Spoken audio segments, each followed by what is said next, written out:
Alright everyone, it is Dokkan time again, and today we're going to be going through the hidden potential build and guide for the Goku Black Rose clones. These are considered probably the best free-to-play units we've ever gotten, and probably the easiest to grind. They do have different illustrations. They are quite unique, I will say that. There is a couple things to note here before we begin the video. I am going to do a couple things differently. And I'm just going to make some quick notes at the beginning before we really hop into everything. I'm just going to give a quick rundown of the Rose units for those that just feel like they're already kind of inclined to know what they're looking at, or maybe they just want some quick information. But I will have timestamps in the video for y'all to take a look at. First and foremost, number one, the illustrations do not make a difference. Just because each one of these have the same bloody freaking artwork and then they have like alternatives to each one of those doesn't mean that they're different. Interesting note is that super attack increase wise, it is different. So you cannot raise this special illustration with this normal illustration for 100% super attack level increase. It would only be a 50% increase both ways. The only way to get 100% is to, well, put in a illustration version of that unit on an illustration one. Same thing with the hidden potential. The hidden potential requires the special illustration of each one of the roses to also get those. So they are technically two different cards, but they're also the same exact card. They have the exact same passive, same exact super attack, same leader skill, links, etc. So that's just something quick to take note of. Before I get into breaking down the units, I do have a little bit of a new thing to show.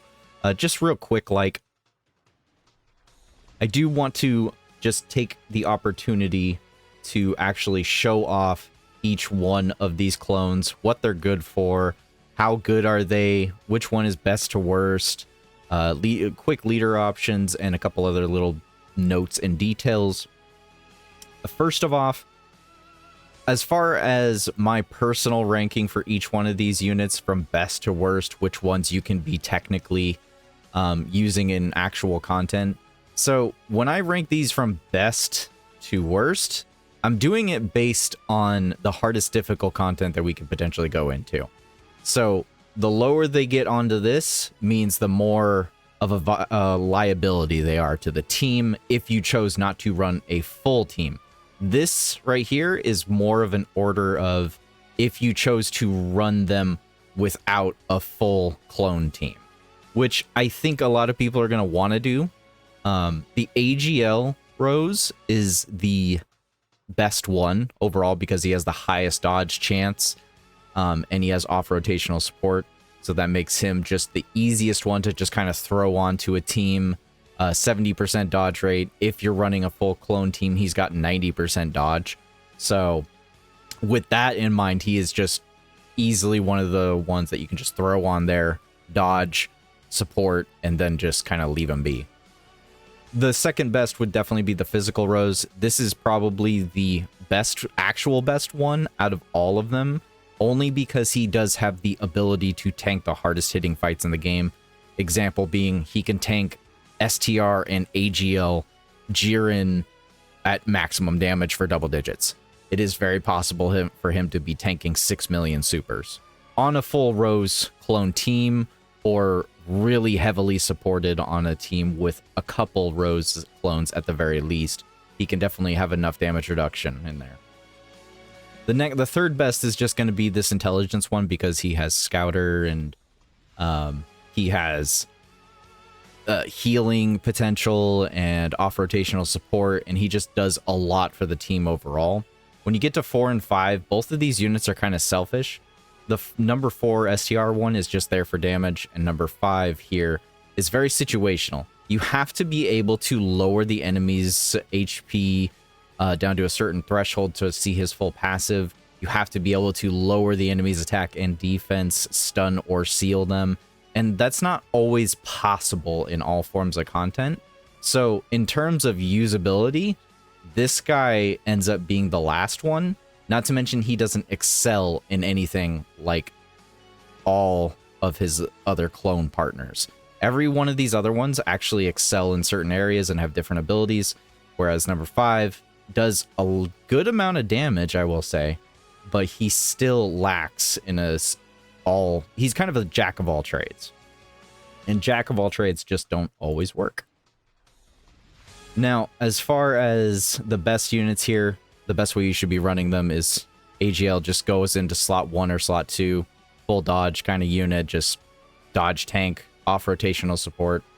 The physical one is the tank of the team. He can tank anything up to a 6 million super so long as he's got a full Rose team and support. Links going off. He still is only a slot 2 unit because none of these units have good start of turn defense. So they all both have off rotational support, and then the intelligence one does have the scouter ability. He's got the recovering ability and off rotational support. So he is just one of the most useful units. These two, although I do like them both, they are definitely the damage dealers. This guy can pop out 35 million damage. You can do triple supers up to 25-30 million damage with the STR unit, but he has 100% critical chance, so he has actually more damage potential than the Teq unit. The Teq unit just lowers the enemy's status ailments, and that's what gives him his higher defense and his ability to do more damage to them. And then moving on to different leader options. Leader options is the hardest thing for this team as they are a free-to-play team. And their best one is obviously the brand new LR Rose. Substitute lead would be the physical Rose, but you know, looking at all these, you got the 180% Janemba, but he's not a super boss. You got Hit for a 220 sub leader, but he's definitely not mixing in with no big bad boss options or anything. And he's not Future Saga. And Broly over there at his 170% leader option for them is just kind of starting to age slowly. But he does have a domain you can take use of, and the same thing with the Physical Rose. But Physical Rose is so weak that these free-to-play units are actually a little bit better than him.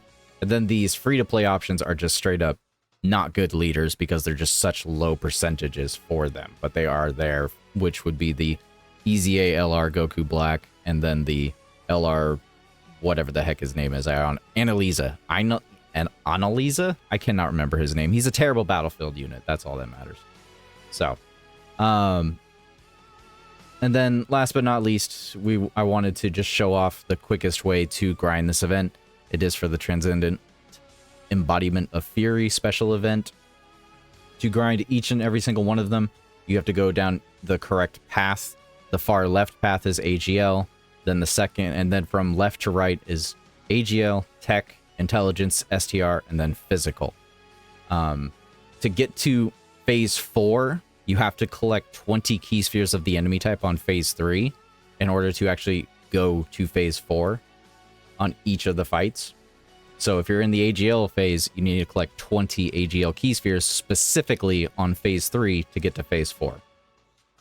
The easiest way to do this is obviously just abuse items. Use oolongs, use poires, use any of the full field orb changing ones depending on which fight you're in. You know, you got Chilai and the Takoyaki and then all these other ones here.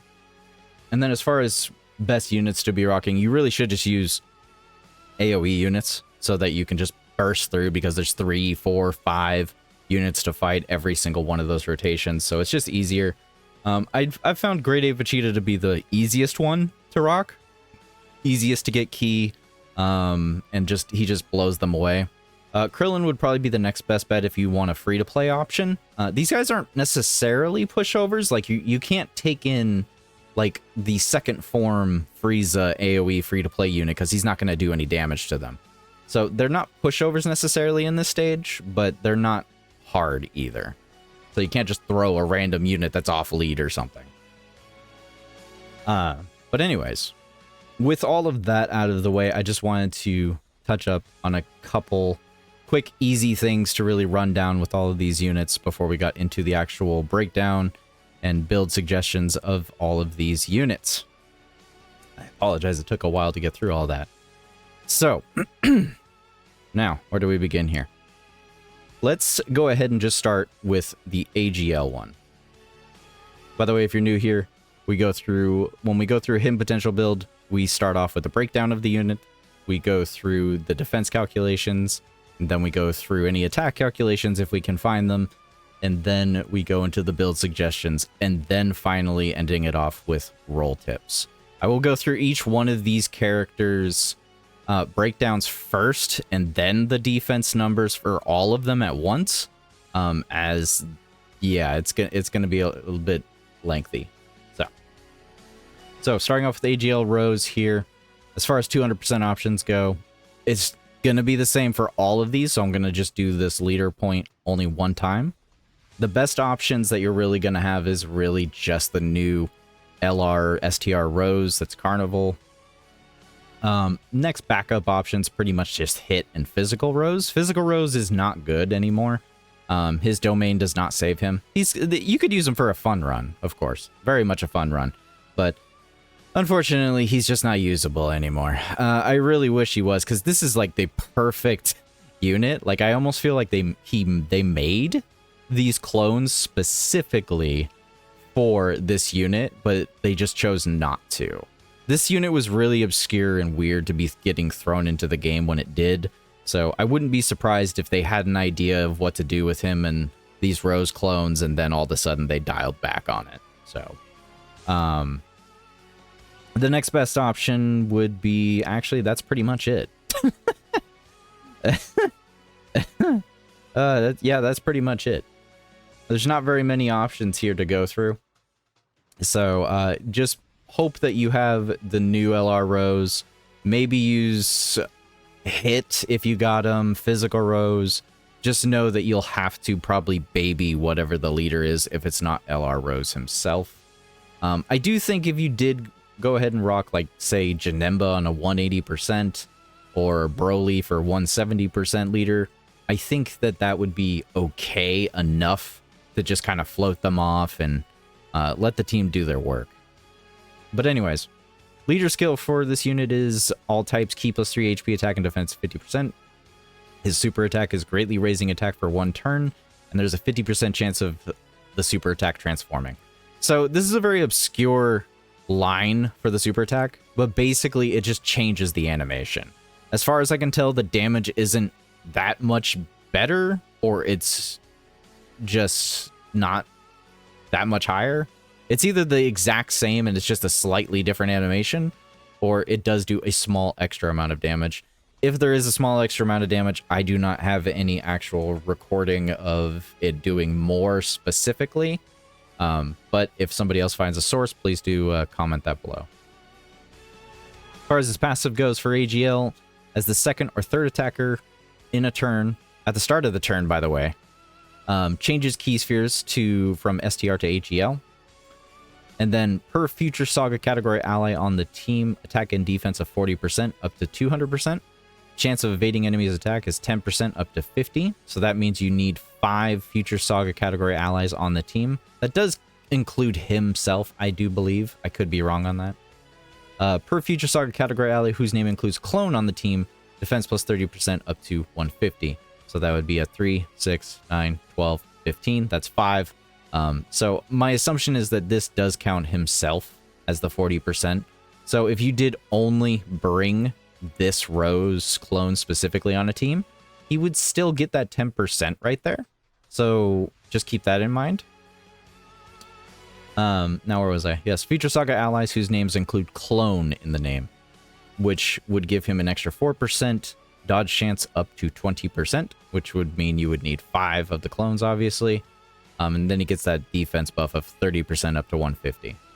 Once again, if he was just him on the team right there and then, that would give him only a 4% instead. So just keep that in mind. So in total, that's 14% if it's just him on the team. Now, when the team includes all 5 extreme types, he gets attack and defense 150. All allies attack plus 30% for 2 turns. And 1 or more AGL key spheres obtained, he gets a chance of evading an enemy's attack by 20%. And when attacking with 12 or more key, attack and defense of 200%, He also has launches 2 additional attacks, each of which has a 70% chance of becoming a super attack. Now let's get let's kind of do down the tax here on how good his dodge chance is. So if you have 5 other Future Saga allies on the team, that means that you have 50% dodge chance. You basically should not be running this unit unless he's on a Future Saga team. So this should just be a mandatory thing, and it should just always be under assumption that he's at 50%, because if he's not on a Future Saga team, you're not using him correctly. But if you by chance don't want to use any of the other clones, then that would only give you this right here, which is a 4%. So he's at 54% chance to dodge right there if it was just him. But obviously, if it's a full clone team, then you're at 70% chance to dodge. Now, moving downwards, if you grab an AGL Key Sphere, which I pray that you do, it'll give him an additional 20% chance to dodge. So what this means is that by default, if it's just him on the team, on a Future Saga team, he does have 74% chance to dodge. And if it's a full clone team, he has a 90% chance to dodge. So it's pretty big difference. I would say at the worst case scenario, if you at least have the AGL and the physical on the team, that will give you a 78% chance. And that's pretty good. I'd say that's pretty decent. I would say if you included the intelligence unit, but the intelligence unit is kind of pushing it as far as not having a full-on team of clones. Remember, the less clones you have on the team, the less each of their abilities are going to be good. It's going to drop dramatically. Now, moving on to their links, Dismal Future, Fear and Faith, Nightmare, Super Saiyan, Big Bad Bosses, Attack of the Clones, and Shattering the Limit. Each one of these clones has the exact same link set, so I'm not going to go over the link set again.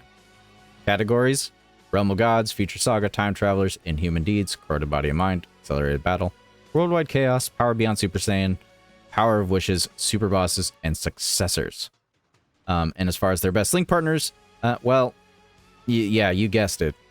Clones. The other clones are the best link partners, hands down.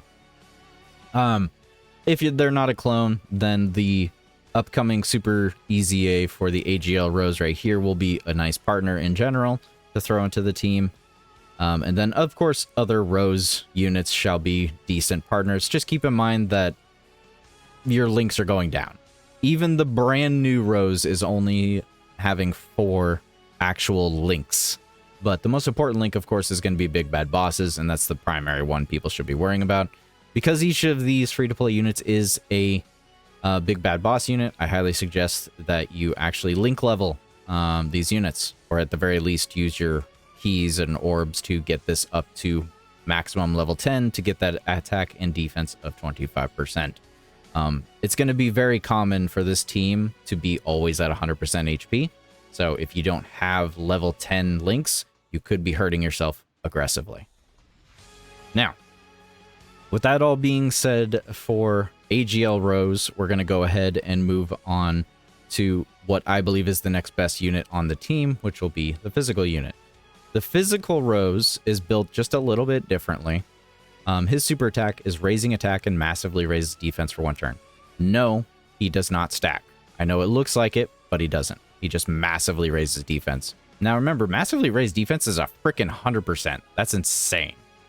Passive is as follows. He has to be in the 2nd or 3rd attacking slot at the start of the turn to be able to change key spheres, which would change int to physical, so keep that in mind.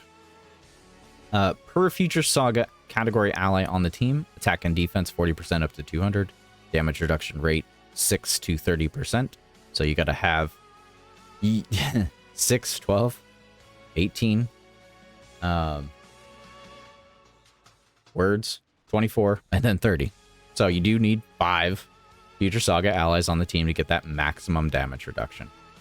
Per Future Saga category ally whose name includes clone, attack and defense 20% up to 100, damage reduction rate 4 to 20%, and when the team includes all 5 extreme types, all allies defense plus 30% for 2 turns. That is insane right there. That really is. Off-rotational support is huge in this game, guys. If you didn't know, It just calculates differently in a better way.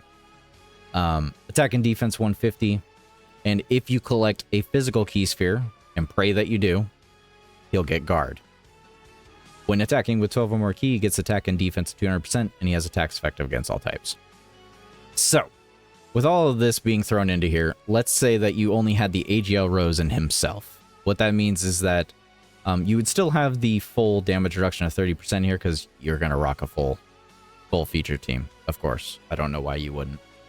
Now, if you're only rocking the AGL and the physical, then you're only going to get an 8% damage reduction rate at that point, though. Which, unfortunately, does lower his damage reduction quite a bit. But that's still 38% damage reduction, and then guard. Now, I don't think he's going to necessarily completely tank AGL or STR Jiren at that point, but it will be very considerable, or you will just lose a majority of your health.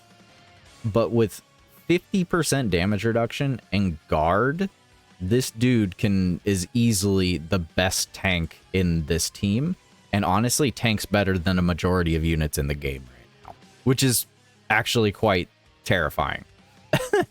But honestly, the best thing about this guy is support for allies, defense plus 30% for 2 turns, and then all of his tanky worthiness. That is the best part of this unit, and that's how you kind of should use him. Once again, links and partners should all be the exact same. Now, let's go ahead and move on to the intelligence unit. The intelligence unit is also a little bit different. Each one of these clones is just a bit different. They are just each built different. The super attack is greatly raising attack for 1 turn, attack and defense, excuse me. And then he also raises allies' defense by 15% for 2 turns. And he, of course, also has the 50% super attack transforming ability. Now, the big key thing here is that on super, he gives allies defense plus 15% for 2 turns. Yes, this does mean that if he double supers, you give 30% off rotational support. So, additional is very, very nice for this guy. As the second or third attacker, he is changing Teq to Int key spheres. Per Future Saga category ally, he gets up to 200% attack and defense, and he's supporting all allies' attack and defense by up to 40% if it's a full Future Saga 5 characters team. Now, per Future Saga category ally name, including clones, they'll get attack and defense of 20% up to 100, and all allies will get another attack and defense of 6% up to 30%. Now, what this means is that basically a full Future Saga clone team gets 70% support on rotation, not off. When the team includes all 5 extreme types, he also has the Scouter ability, which is foreseeing enemy super attack and attack and defense 150. If he collects an Int key sphere, he gets 10% HP. This should technically be 10% per key sphere. So if you grab 3 key spheres, that should be 30% HP. I could be wrong on that, but pretty confident. When attacking with 12 or more key, guards all attacks. Big thing to note here, yes, he does have guard, but he does not get the guard until he attacks. Now, it says when attacking specifically, so be very wary of when you're using him, because if an AoE comes after him, he will not have guard. He will just have no start of turn defense. We'll get into that in the defense numbers. But once again, all the same links, same partners, same categories, same leaders. So, massive off-rotational support with this guy, double supering, and he has off 70% on rotational support. He's healing, he's got a scouter. Very good unit. Now, the last 2 units I'm going to go over are not... They are good, but I still find them to have weaknesses that make them less runnable than the previous 3 we just talked about. The STR unit. The STR one massively raises attack and defense for 1 turn. So, he only is 100% raising his attack, and he's only 30% raising his defense. I think he actually has the least increase of defense out of all of these units. So technically speaking, he actually is the most not reliable unit defense-wise, but the damage he could output on additionals is insane. Now, as the second or third attack in return, he changes Fizz to STR, and per feature Saga ally, attack and defense 40% to 200, and he gets 15% to 75% critical hit up. This means he has, by default, 5 future Saga category allies on the team will give him 75% chance to critical. And then, not to mention the fact he's an STR unit, so he already has a 10% chance. Now, per future Saga category clone, attack plus 30% up to 150, he gets another additional 5% chance up to 25% chance to crit. So basically, full clone team, 100% chance to crit. And when all types of extreme types are on the team, attack and defense 150. Didn't mean to highlight. Attack and defense 150 again if there's a superclass enemy. This is going to be a very big thing right here. I think some people are probably seeing this. They're trying to throw this guy into an extreme fight, and then he has excessively lower attack and defense, and they're kind of just disregarding this. But this is easily an overlooked part of his passive that a lot of people don't take note of. But he's very good as long as you're fighting a superclass enemy. And if you collect one or more STR key spheres, he launches an additional super attack. This does only work once. He just gets one extra additional super attack. It's not like you collect 23 STR key spheres and then he just all of a sudden freaking goes ham in 23 additionals. That would be insane. He would literally be the most broken unit in the game at that point. So no, just you only get one additional super. Now, when attacking with 12 or more key, he gets an additional attack and defense of 200, and then he gets damage reduction rate at 20%. I honestly, it's actually kind of annoying looking at this. Like, I don't understand why they actually only gave him 20% damage reduction when every other unit thus far has either had an excessive increase of defense, or they each have guard or damage reduction of some form that's much higher than this. So I'm not really sure why they only gave him 20. It's really irritating, but it is what it is. Now, link skill wise, Dismal Future, Fear and Faith, Nightmare, Super Saiyan, Big Bad Bosses, Attack of the Clones, Shattering the Limit. So all the same links, all the same partners, etc., etc. Now, moving on to the last unit, which is my least favorite for a couple of personal reasons. Once again, if you disagree, it's entirely up to you. Nothing wrong with that. Everyone's entitled to their opinion, except for me because I'm a YouTuber. So he greatly raises attack and defense for one turn, and then he can seal the enemy. Once again, 50% chance to transform the super. Now, as the second or third attacker in a turn, Agl to Teq. If he's the second or... I apologize, I did not clarify this. The only way you're actually getting this is if this guy was in slot 1. That means come the next time he comes around, because of the way rotations work, if you had a unit in slot 1, they appear in slot 2.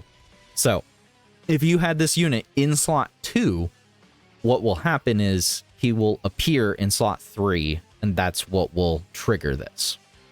So the only times that this part of any of these clones passive actually triggers is if they've been in the first or second slot on the turn prior. Now, if you float off a unit, that means the next, when they come around, they will not get this orb changing ability. This can kind of throw off your orbs a little bit and make it so sometimes you can't get the type key spheres for each one of them. Anyways, per future Saga category ally on the team, attack and defense 40% up to 200. All enemies attack and defense minus 8%, no more than 40%. And then per feature Saga category ally whose name includes clone on the team, attack and defense 20% up to 100. All enemies attack and defense minus 6%, no more than 30. What this means is that basically this unit debuffs the enemy's attack and defense by 70%, so long as they can actually be lowered. Also keep in mind, this is only for the turn that he is present. If you float him off, it's not like this stays around for a couple turns, no. So it's just while he's present. And it's if the boss or enemy can even be debuffed. If they cannot be debuffed, then these are just kind of irrelevant. Now, when the team includes all 5 extreme types, attack and defense 150, and interrupts the attacked enemy. I do like this, but I don't. On one hand, interrupting the enemy's attack is a good thing. It means you can, you know, not get hit by another attack, basically. But when an enemy gets interrupted, when their attack gets interrupted, it's cycling where the super attack would come from. So if you actually memorize the amount of attacks a boss does before they super attack, interrupting an attack of theirs extends that into an extra attack that you have to account for, and their super attack could be changing to a different slot that you're not prepared for, unless you're taking this into account as well. But just keep that in mind when you're using this. One or more Teq keyspheres obtained, he gets damage reduction rate of 40% when receiving an attack from an enemy who is hit by a super attack. So beware if you're fighting multiple enemies here. If you're fighting multiple enemies and you hit one enemy, it doesn't mean that all of a sudden he has 40% damage reduction. It's only from the enemy he hit with a super attack. If he gets sealed, then he's not going to be able to get that damage reduction. So there's a couple ways he's not getting that 40% damage reduction, which is weird, but it's still very nice to have. Now, when attacking with 12 or more key, attack and defense of 200%, and another attack and defense of 200% when the target enemy is in the following status of HP below 60%, or has their attack, defense lowered, or is stunned or sealed. Now, the real reason I don't like this unit is because of this right here. Because he's got 200% attack and defense trapped behind an HP status or a status ailment. There are several bosses in the game that you cannot lower attack, lower defense, stun, or seal. It's just the way it is. It's the way the game's been for a long time. So, yes, you can get the enemy down to HP below 60%. That's fine. There's nothing wrong with that. But the problem with this is that it's when attacking with 12 or more key that this procs. So, if you say, it's not going to be happening, it'll happen if you can get their HP below 60%. If it's like the beginning of a turn or something, then, and they can't be attack sealed, stunned, or sealed, then you need to get their HP below 60% to get that extra attack and defense of 200%. Now, it seems like a lot, because it is a lot, but at the same time, you got 200 here, you got 100 here, you got 150, and then you got 200. So that's 2, 4, 5, 650%. Go look at another unit here that has percentages all over the place. So with the physical, he's got 200, 100, and then 200. So he's got 200, 200, 500% increase, but then he also gets a massive extra 100% increase of defense on his super. So that's a 600% increase on his defense all around. Now with the Teq, he does get plenty of stats, and you'll see it in his attack. But because the damage reduction is only 40%, and he doesn't have guard all the time, and this isn't active all the time, you could see him getting hit. I have had too many runs already where we couldn't lower the enemy's attack or defense, and I just watched him lose, basically. This is one, he's not the weakest unit by any means. He does hit really hard.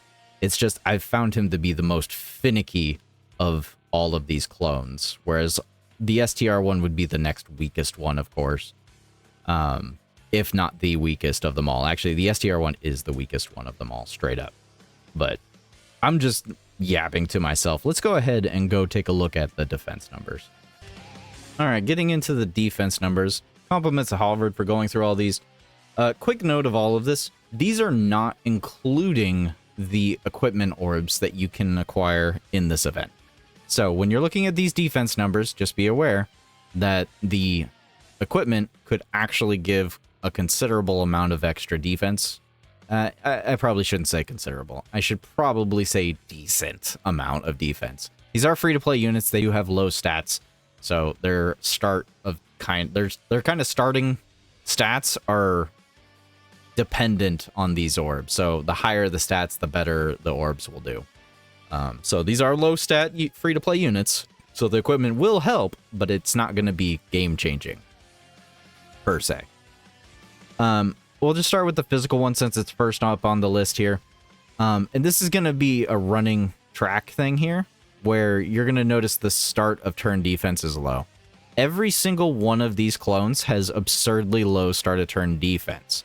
So be very careful about who you put in slot 1, because they are not surviving a frame 1 super, not even a frame 1 normal.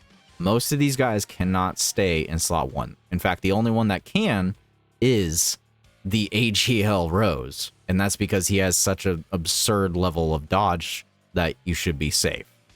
The physical one technically can, but I believe his some of his damage reduction is when he's super attacking. And the guard also is.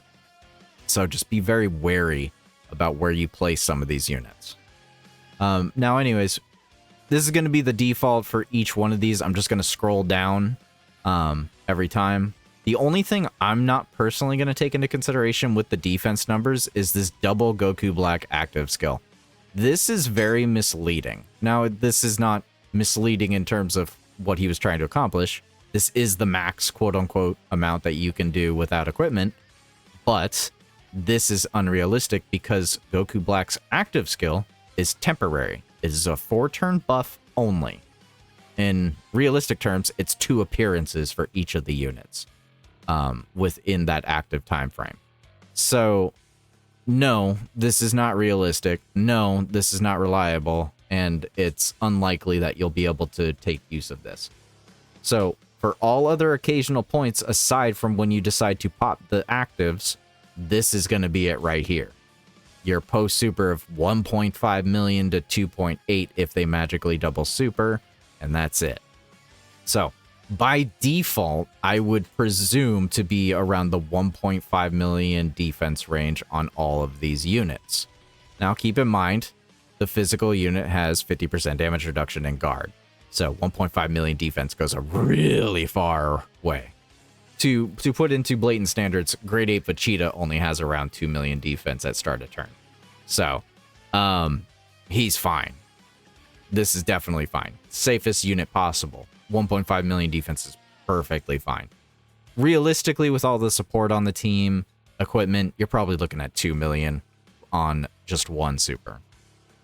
Now, STR Rose, once again, probably has the lowest amount of defense unless he triple supers. If he triple supers, yeah, he'll get up to that 1.7 million defense, but more than likely the double is the average. So once again, 1.5 million defense. You can tell that they were very, very peculiar about their numbers. So 1.5 is probably the average you'll be looking at, so close to 2 million defense on average if you use defensive equipment. Now, I will say this about the active, the double Goku Black active. Yes, it does dramatically increase their defense extremely. But no, it's not game-changing to the point of where they're surviving everything. So just be very wary, like, yes, it is good, but they are still free-to-play units. They can do good damage. They do very good damage. But they are still free-to-play units. Once again, now we're moving on to the intelligence unit, who does have guard on his, well, as soon as he's attacking. But, 1.5 million super, and if he magically double supers from the hidden potential, he'll be at 2 million defense. So they keep it in a solid amount of range, and just about every single one of them is going to be roughly the same, 1.5 million to 2 million defense.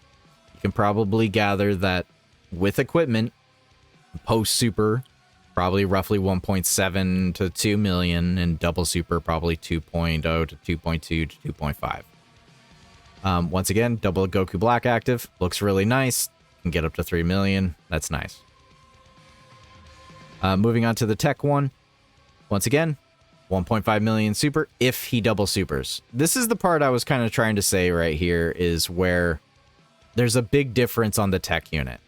If you cannot debuff the enemy and they're not below 60% HP, his defense is not good enough.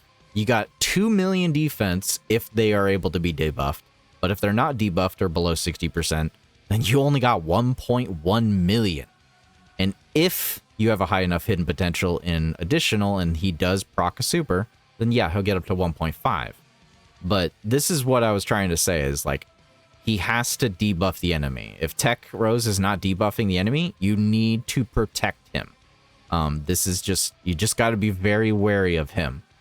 I know a lot of people are probably looking at me funny before, and I'm like, I'm sorry, like, please don't attack me, but I need to rely on units for what their role in the game is. And when it comes down to Teq, he needs to debuff the enemy. If I can't debuff the enemy, then I don't want him on the team. Simple as that. Once again, if you can debuff the enemy, you get double Goku active. He can get up in the 4 million range if he double supers.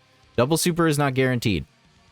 It is not. He does not have built-in additional, so assume that you're only going to be at 1.1 million defense unless the boss is below 60% HP or is debuffed in some form or way. Then you're at 2 million defense roughly. So, moving on from Teq and moving on to the final one, which will be Agl Rose. Once again, with 5 extreme class enemies, etc., or extreme types, etc., all clones, then you can get up to a 2.7 million defense, but that's because he has the ability to quad super with the hidden potential system. These first 3 are not guaranteed, but I would say on average you're going to be double supering. So 1.8 million is actually really good. He actually has the highest average defense of all of the clones, without having to worry about other parts of the passive. So if he triple supers 2.2, if he quads 2.7, and it gets up pretty nicely with support and double Goku Black active getting into the 3 million range. So that's it for the defense numbers. I am personally not too crazily impressed, but yes, these are free-to-play units, and they are very impressive for free-to-play units, and they are very good. They are the best free-to-play units that I have seen enter the game in a hot minute, if at all. They actually are a team, unlike all of the other ones. I'm looking at you, Bardock, Team Bardock, being not a team that don't work together. Hopefully, future free-to-play teams are like this. This is really healthy for the game itself, because these units can clear lots of content in this game with this level of defense and variety in the units to just kind of get around. So, now, moving on to the build suggestions, but I do have one thing to say before we get into the build suggestions. This is a disclaimer going forward for free-to-play units. This is my disclaimer for you.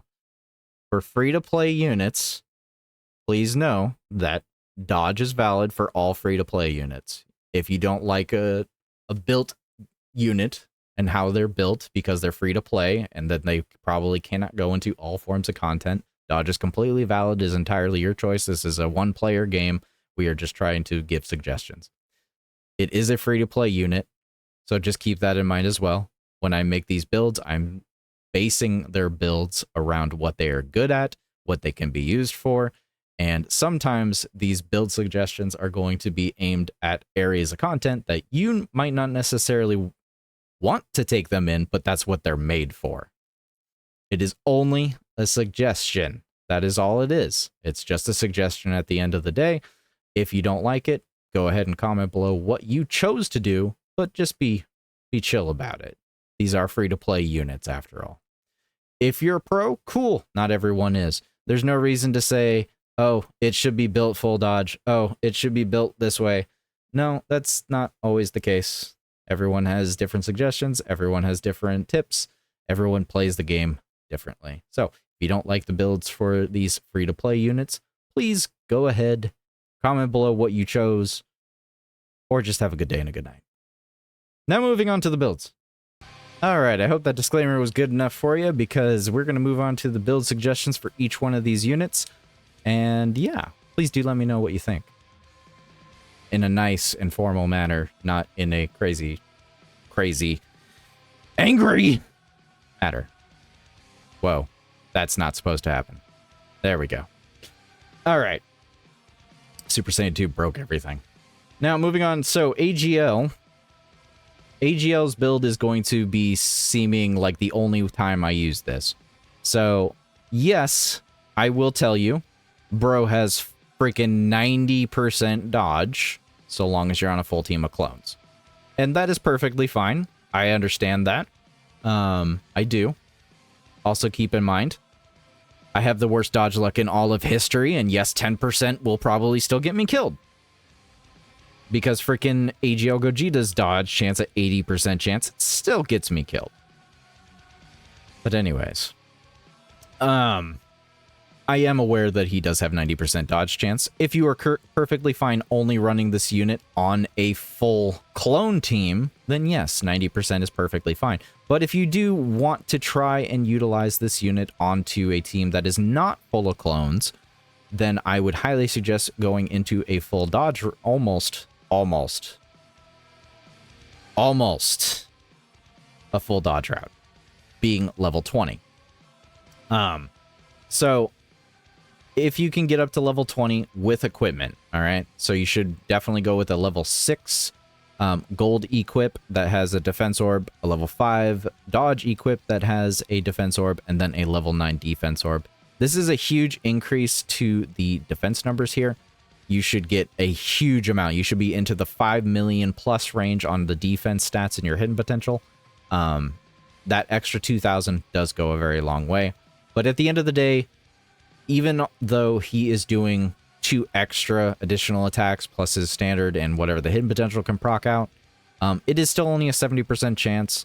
He still actually has one of the lowest damage amounts for the team. You can see an average of like 15 mil. Could you actually rearrange his equipment to doing more damage? Yes, of course you could. This is a free-to-play unit, so by all means, make a second copy if you so wish. But in my personal opinion, this guy is a defensive unit that is meant to dodge attacks and move on. And he can be utilized on a non-full clone team, unlike the majority of these other clones, and that's why I hold him in much higher regards, because that 70% chance to dodge innately without being a full clone team is gold to me. And then the ability to have off-rotational support for attack plus 30% is also gold for me. So I think he is one of the most bendable units to be rocking on a non-full clone team, and that is how I am building him, so that he can go for both. This is my slot 1 dodge tank for both a full clone free-to-play team or for just throwing onto a normal team without all clones. So, moving on to the next unit, which will be the physical Rose. Now, the physical Rose is arguably the best one, just purely because he has the ability to tank the hardest hitting fights in the game on a full clone team. I have not been able to properly test him out not being a full clone team, but my assumption is that with guard, with at least 38% damage reduction, if not 40, he should still be very much fine, especially if he can get that additional up. Which is why I've decided to go for a additional build for this guy. He is already a physical type, so he starts off with 5, and you can get him up to naturally level 20. Giving him an additional gold defense equip and an additional silver equip with defense. This will get him up to a 31, which is a 62% chance to additional. Now, once again, a lot of people keep forgetting to mention this in build videos that I've been watching. Additional is only a chance to additional attack. So, although this is a 62% chance to additional, it's not a 62% chance to super attack. It's a 62% chance to get an additional attack, and then it's a 50% chance to be a super attack. People always forget that about the hidden potential, and I'm not really entirely sure why. But anyways. Put the last few nodes into dodge. There's no reason to give him crit. He's not here for damage. Can he do some damage? Probably a little bit, but not enough to really make a difference. The damage dealer on the team is the leader, Rose, or the STR Rose, free-to-play clone. Those are the damage dealers. There is designated damage dealers, and there's designated roles. This guy is the designated tank, and he stands right in front of you because you are not getting past him. He might as well be saying, "You shall not pass."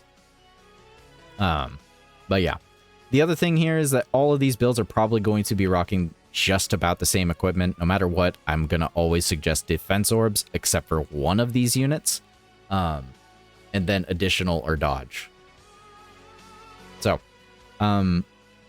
like I said before, the reason I'm going with this is because his super attack is massively raising defense. That's a 100% boost. The difference between him double supering and not double supering is huge.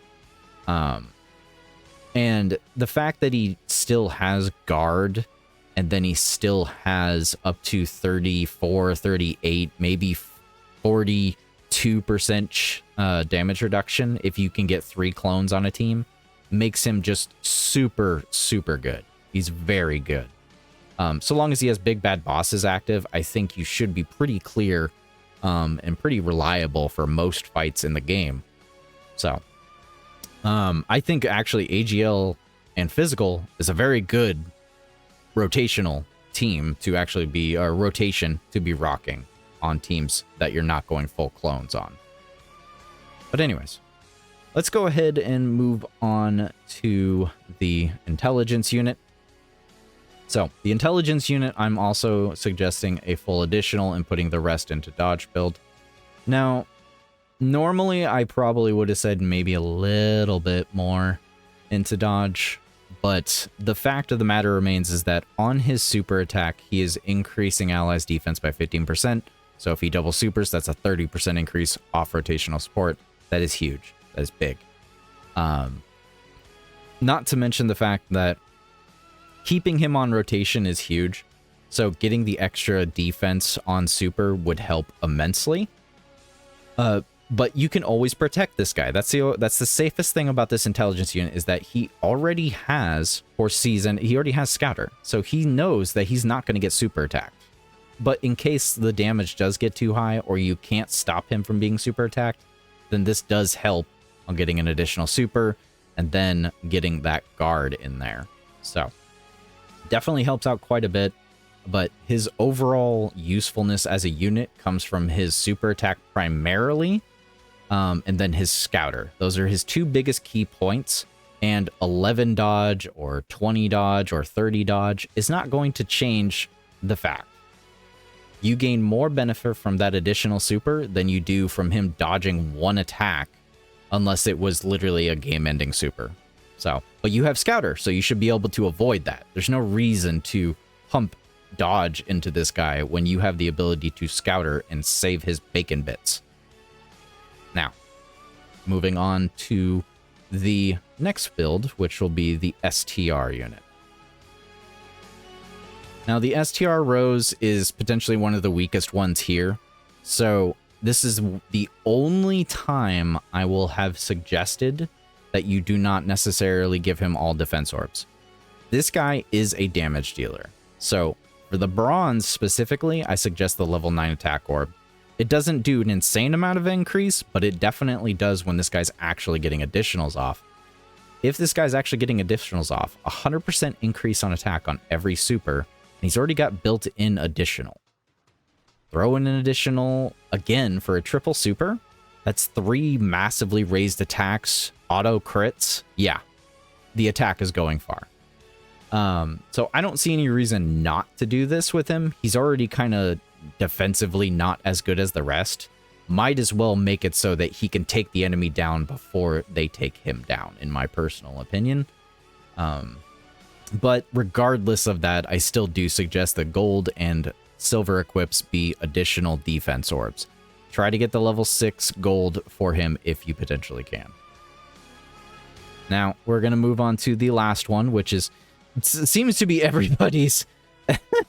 Honestly, it's kind of shocking, but annoying, but funny, that this Teq guy seems to be a majority of players' favorites when he's my least favorite at the given moment.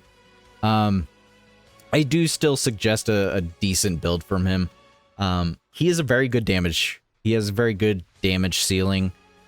Unfortunately, he doesn't have built-in additional, which would have probably changed my mind on him. If he actually had an additional built-in, or at least a chance to additional, even a 50%, I probably would have had a different thought process on it. But the fact that he needs to debuff the enemy in order to actually get the majority of his stats is what kills me the most. And it's just my luck a super attack comes in and the enemy's not below 60% HP or something like that. But he does greatly raise attack and defense on super, so an additional definitely helps him out defensively. And with the amount of damage he can get to, if you can status ailment the enemy or below HP, he does a crap ton of damage. I'm talking like 35 to 40 million damage. Like, he can get really high up there, and a double super would be intense on that.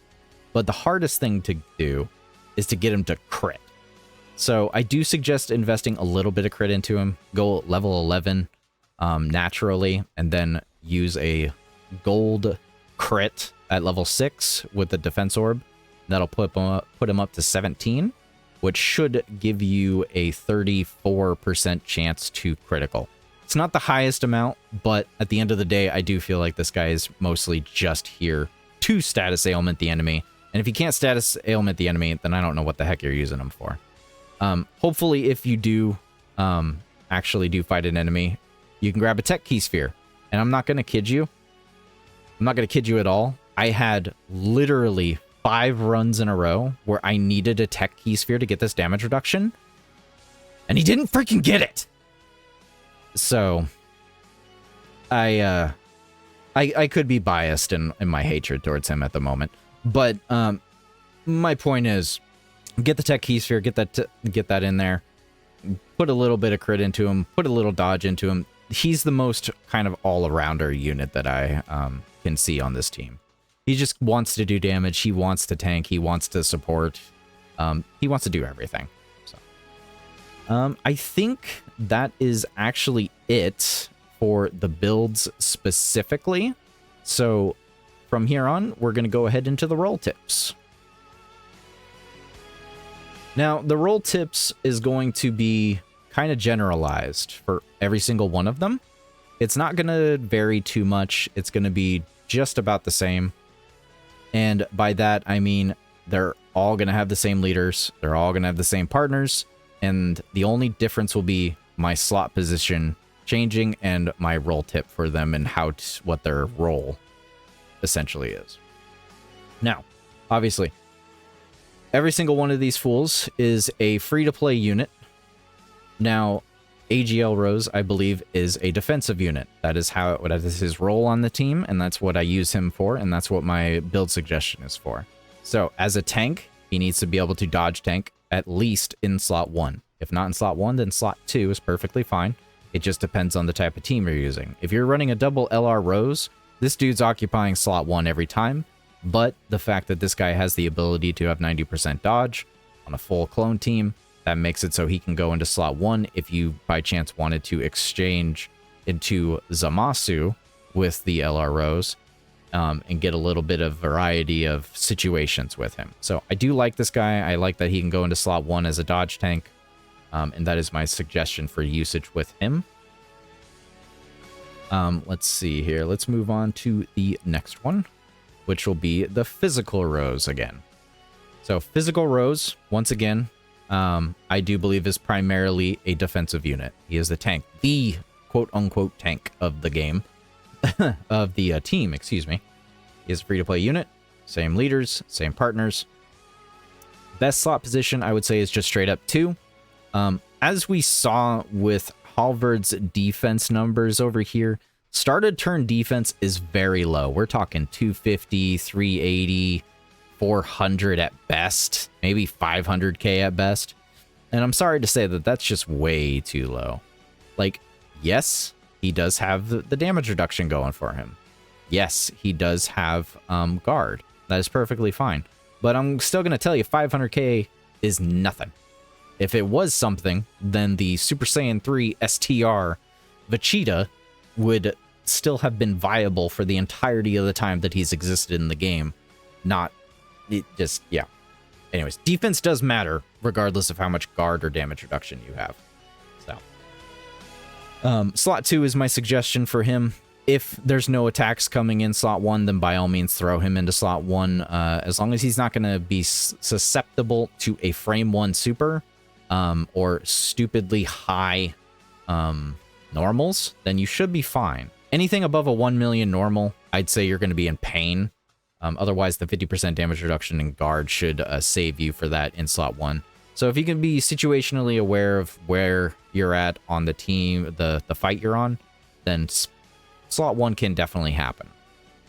But otherwise, he is a slot 2 unit as his start of turn defense is just too low. All right, moving on to the intelligence unit. The intelligence unit is also a slot 2 unit. This is one of those clones that I would highly suggest trying to keep on rotation. If you don't want to have AGL Rose on rotation, you want to float him, or Physical Rose isn't on rotation, this guy is a good choice to keep on the rotation because he has the constant scouter effect. And then, of course, he has the super attack off rotational support, and then he does also off on rotation support for 70%, which is absolutely insane, by the way. If you had paired this guy with the AGL Rose, it would just be an insane amount of off-rotational support defensive-wise, or at least a solid amount of attack and defense if the physical is on the rotation with him. But yeah, slot 2, he definitely can float. I will say there is one reason that this guy is more floatable than a couple of them, and that's because his type key sphere grab for his passive is not instrumental to the rest of his passive. He's only recovering 10% HP. We don't necessarily need to worry about this, but if you look at freaking Physical Rose over here, he has to get that physical key sphere. He has to, because that gives him his guard. If he doesn't have his guard, then he's just suffering. You have to get the AGL key sphere for the AGL Rose, because that gives you that extra 20% dodge chance. That's what's giving you that 90% dodge. Otherwise, it's just a 70 or a 50% chance. That's not okay. You want that AGL key sphere for him. And it's even the same for the STR unit. The STR unit wants that STR key sphere to get that extra additional super attack, which honestly he needs for both damage and defense especially. So he needs that STR key sphere. And the same thing will be said for the Teq unit. The Teq unit needs a Teq key sphere in order to get that damage reduction of 40% for whoever he super attacks. So when I tell you that this guy is the least I'm worried about, I mean it. Scouter and doesn't have to depend on grabbing a key sphere, he is probably the safest one out of all of them, ironically. You know, so long as you don't get switch locked. Anyways. Moving on after that spiel. Let's go ahead and move on to the STR Rose. So the STR Rose, I will unfortunately have to say, is he's just kind of there to be floated. He's a really good damage dealer, but the support from the AGL, the Int, and the physical unit is just so much more important than his damage that he can output. And not to mention the fact that he is the weakest defensively. So keeping him on rotation is not the smartest unless he's just paired up with the intelligence unit on the rotation, and then you can situationally place him so that you can protect him. So just keep that in mind. He is definitely the floating point. Now we'll move on to everybody's favorite. For whatever reason that is. We'll just go ahead and move on to the Teq unit. And this will be the last roll tip here. He is also a floating unit. Once again, he's primarily a damage dealer, but at the same time, I view him as support. I view him as the debuffing unit. He's sealing. He's interrupting the enemy's attack. He's changing key spheres. He is the definition of a support unit. The only thing he doesn't do is buff his allies. So he is a support unit. He's a debuff support unit. If he can't debuff the enemy, then he's just not doing much for the rotation in general. And I still, once again, the same thing for the STR Rose. Physical, intelligence, and AGL are all off-rotational supporting the team. Their appearance takes priority on rotations over both the STR and the Teq just for that off-rotational support. We're going to have plenty of damage from the leader LR Roses, and he himself is just a bonus. A bonus. So, that is my opinion of the Rose teams. That is it. That is my build suggestions. That is my build suggestions. That is my roll tips. My anger. And my happiness. Well, I don't know how much happiness there was. This took a lot, so please do go ahead and click the like button. It would help a lot. This was a very long video. It took a lot of effort to edit all of these things. And once again,